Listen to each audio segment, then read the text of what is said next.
Lagarto, muchísimas gracias. Nos ha venido a visitar aquí a nuestro móvil en pleno centro Jorge Altamira, uno de los referentes, de los dirigentes del Partido Obrero a nivel nacional, un histórico del Partido Obrero.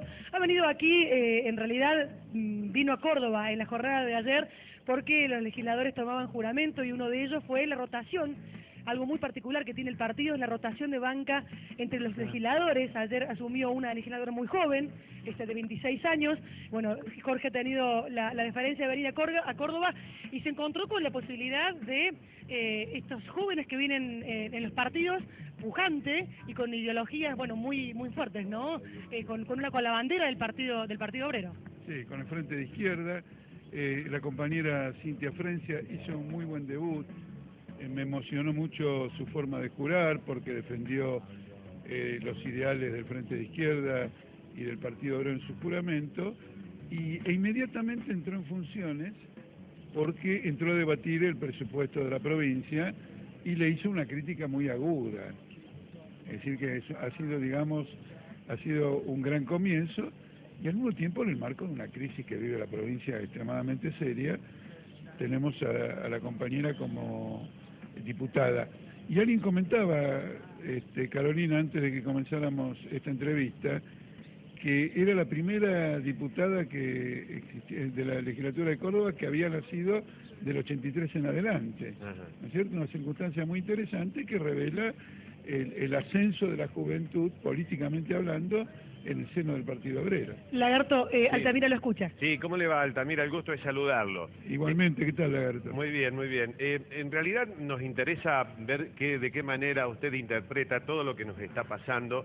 Le comento brevemente lo que yo manifestaba esta mañana a partir de los desgraciados acontecimientos en el país que protagonizaron la policía, bandas, vándalos, lo que sea, y también algunos hechos de violencia que protagoniza la clase dirigente, por caso lo que ha hecho Granados en Buenos Aires. Mi percepción es que del 83 para acá, los políticos, en vez de llenar de contenido a la política, la han vaciado de contenido y la han llenado de clientes.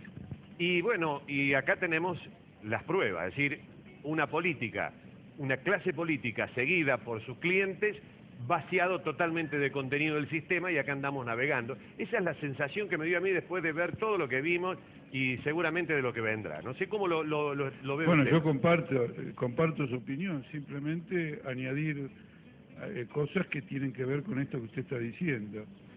Se destacó poco, con motivo del aniversario, del 30 aniversario del año 83, se destacó poco que esta democracia que existe en Argentina tomó para sí todo lo que le dejó la dictadura. Reconoció la deuda externa usuraria que dejó la dictadura. Reconoció toda la legislación. Mire, Lagarto, el 50% de las leyes que norman la vida de los argentinos tienen origen en la dictadura militar, fueron dictadas por Videla, incluso algunas por Onganía. Cuando un régimen democrático es tal, si al asumir luego de una dictadura, rompe con esa dictadura, rompe con su legislación. Y en este aspecto, hereda también, conserva, mantiene y refuerza estos aparatos represivos del gatillo fácil, cómplice de la trata de personas y de tantos otros delitos.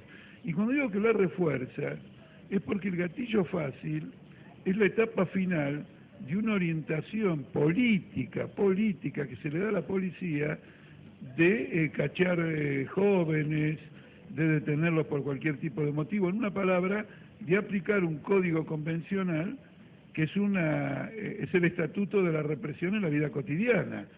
Entonces, cuando un ciudadano frente a eso se revela, porque es elemental, hay cosas que no se pueden aceptar en el manoseo cotidiano, después suceden acontecimientos de gatillo fácil, particularmente en las barriadas. Entonces, ¿quiénes son los responsables? Bueno, son los responsables ellos mismos. La policía se ha amotinado contra los propios jefes que le han configurado el carácter que tienen en la actualidad. Jorge, y con este diagnóstico, con esta realidad, ¿hacia dónde vamos? Bueno, acá hay que introducir varios aspectos. Indudablemente con esta realidad no vamos bien. Vamos en una dirección completamente equivocada, pero agravada por la circunstancia de que hay un plan económico que se ha derrumbado y el gobierno lo quiere resolver metiéndole más nafta al fuego. hablando de la nafta y del fuego, el aumento del precio de la nafta. Y al mismo tiempo una aceleración de la devaluación del peso, es decir, que le están metiendo combustible a un proceso inflacionario. Como el policía, que está trabajando en función de directivas tan negativas como la que yo le dije, al mismo tiempo tiene que mantener su familia, acá se ha producido un colapso del propio aparato estatal. ¿Por qué el salario de un policía? ¿Qué significa que el salario de un policía sea 2.500 pesos? Significa que tiene que vivir de adicionales.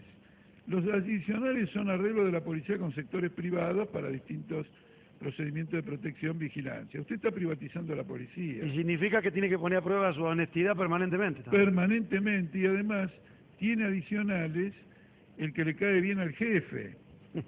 Entonces usted ya está creando, más allá del verticalismo, del aparatismo, del control, digamos, absoluto, como si estuviéramos en una guerra con la ciudadanía, esa rigidez, ese carácter vertical, militarizado de la policía, usted está agregando a eso una serie de corruptelas que atan a la gente, al hombre de base de la policía, rígidamente a las camarillas que controlan el aparato de seguridad. Naturalmente, el Frente de Izquierda, de llegar al gobierno, va a desmantelar toda esta situación. Esto es intolerable para la democracia. Y nosotros vamos a insistir en la legislatura por derogar los códigos convencionales. Queremos crear un clima de libertad y no un clima de represión. Se dice que los jóvenes hacen esto y lo otro, pero solo en la libertad los jóvenes se educan para la vida. Solo en la libertad, nunca en la represión. El código convencional es una dictadura urbana. Altamira, la última pregunta, ¿cómo se ve parado, cómo ve parado el Frente de Izquierda? ¿Cómo ven ustedes como fuerza? Es una fuerza nacional ya, no es el Frente de Izquierda una fuerza que tiene representación en algunos distritos, es una fuerza nacional, una elección importante, y creo que van a jugar un papel trascendente en las elecciones del 2015. ¿Cómo los encuentra ustedes parados? ¿Qué miran? ¿Qué se ve para adelante? ¿Una disputa bipolar entre dos grandes partidos? ¿Ven que se puede abrir el juego, la conformación de frentes? ¿Cómo lo interpretan? Mire, en primer lugar, sobre lo bipolar, lo que quiero decirles es que en realidad hay una disgregación política manifiesta. Todo el mundo se podrá llamar justicialista, pero eso es para la galería, para las tribunas. Es una guerra de camarillas absolutamente implacable, inclusive en el seno del gobierno. Usted vio la crisis que produjo la actitud del gobierno cuando comenzó el levantamiento aquí, o el amotinamiento, perdón, y solamente hubo una reacción a raíz de los vandalismos que se produjo con anterioridad. Lo que pensaban antes del vandalismo que se produjo con posterioridad fue cómo le movió la cama el gobernador al gobierno nacional, y el gobierno nacional... volvemos al tema original de lo que usted decía al principio, que esto era puro clientelismo. Es decir, que es el aparato por el aparato mismo. Yo creo que las elecciones, la ciudadanía nos dio un mandato para hacer una transformación profunda en el siguiente aspecto. Nosotros tenemos que cambiar la vida sindical, ampliar el desarrollo de la izquierda en el campo de los sindicatos, del movimiento obrero, porque un factor que traba una salida para el país es la ausencia de un movimiento obrero independiente. El movimiento obrero sigue las directivas del Ministerio de Trabajo, del Estado y de las burocracias sindicales, que en realidad son empresariales, como hay tantas pruebas para mostrarlo, y la más grave de todas, la de Pedraza, que se llevó a un compañero nuestro, Mariano Ferreira, ¿no es cierto? Se le llevó la vida. Ese es el mandato, lo mismo en el campo de la educación, en el campo de las universidades y a la escuela. El Frente Izquierdo tiene que ampliar considerablemente su base social, porque para nosotros el cambio positivo en el país tiene que tener por sujeto al trabajador. Los partidos son meramente canales, incentivadores, que impulsan con ideas, pero el partido no puede sustituir como sujeto de transformación al pueblo que produce la riqueza, la cultura y el desarrollo social. Entonces nosotros tenemos que ampliar nuestro desarrollo, ser una fuerza con una base social amplísima. Y sobre esa base, claro que podemos ser gobierno, porque gobernar es finalmente contar con el apoyo del pueblo. Le agradezco, Altamira. Ojalá que sea así, porque en realidad, ojalá que gobiernen, se lo digo sinceramente, porque a ver si de una vez por todas cambiamos. Yo estoy harto de ver siempre lo mismo, le digo, porque yo tengo tal vez a lo mejor su edad, y la verdad que veo siempre los mismos, todas figuritas repetidas. Ayer mostrábamos una estadística durísima de la clase dirigente. El 75% a nivel nacional, ¿no? El 75% de los políticos que están ocupando cargos donde tienen que decidir cosas, su formación primaria no tiene nada que ver con la tarea que está realizando.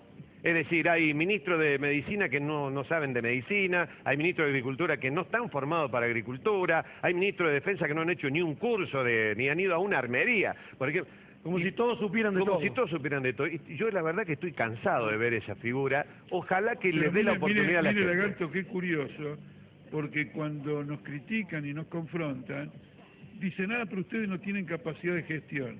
Y usted justamente está colocando el dedo en la completa falta de capacidad de gestión que tienen los dirigentes actuales. A las pruebas me remito. No, tenemos los problemas, suyo. tenemos los problemas de hoy porque no los hemos podido solucionar desde el 83 para acá. Bueno, fíjese lo que nos está pasando en educación. Hemos tenido acá, por lo menos en la provincia, hemos tenido en el país 3 o 4 reformas educativas. Estamos en el puesto 59, quiere decir Bueno, pero usted piense lo siguiente, mire, el año pasado, le robo un minuto, pero es ilustrativo para la audiencia.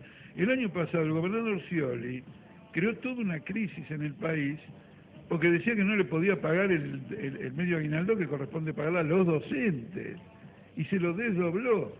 Ahora la policía se amotina y ya está el salario básico.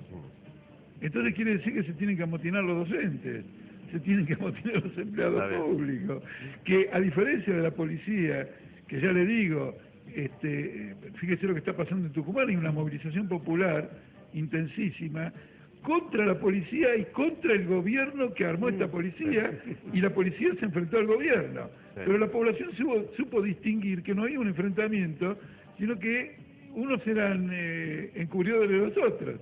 Y está manifestando en estos términos. Bueno, la educación, la salud, el trabajo, hay un trabajo en negro 35%, flexibilidad laboral, una desocupación que contra lo que dice el gobierno es elevada porque no se puede considerar ocupación laboral a alguien que está en un plan trabajar por un sueldo que no es un sueldo y por un trabajo que no impulsa una calificación. Entonces, ahí hay que, eso es lo que hay que desarrollar.